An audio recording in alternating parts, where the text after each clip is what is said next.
கோவையில் ஒப்பந்ததாரர்கள் பாலியல் தொல்லை அளித்ததாக கூறி தூய்மை பெண் பணியாளர்களுக்கு போராட்டத்தில் ஈடுபட்டதால் பரபரப்பானது.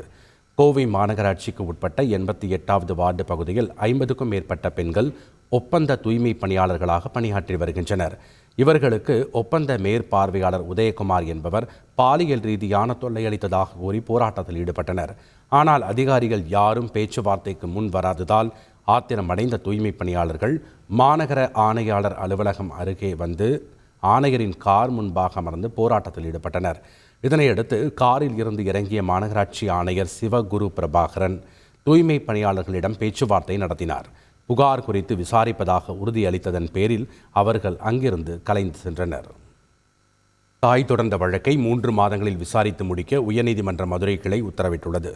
தஞ்சை மாவட்டம் சோழபுரத்தைச் சேர்ந்த பரக்கத் நிஷா என்பவர் உயர்நீதிமன்ற மதுரை கிளையில் தாக்கல் செய்த மனுவில் தனது மகன் முகமது அனஸ் 2021ஆம் ஆண்டு காணாமல் போனதாக தெரிவித்திருந்தார். மேலும் தனது மகனை தேடி வந்த போலீசார் சித்த வைத்தியர் கேசவமூர்த்தி என்பவரால் தனது மகன் கொல்லப்பட்டதாகவும் அவரது வீட்டிலிருந்து எலும்புகள் கைப்பற்றப்பட்டதாகவும் காவல்துறை தரப்பில் தெரிவிக்கப்பட்டதாக குறிப்பிட்டிருந்தார்.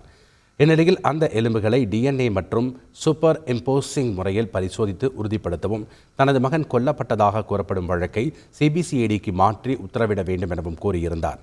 இந்த மனுவை விசாரித்த நீதிபதி DSP ஒருவரை விசாரணை அதிகாரியாக நியமித்து SP கண்காணிப்பில் 3 மாதங்களில் விசாரணையை முடிக்க உத்தரவிட்டார்.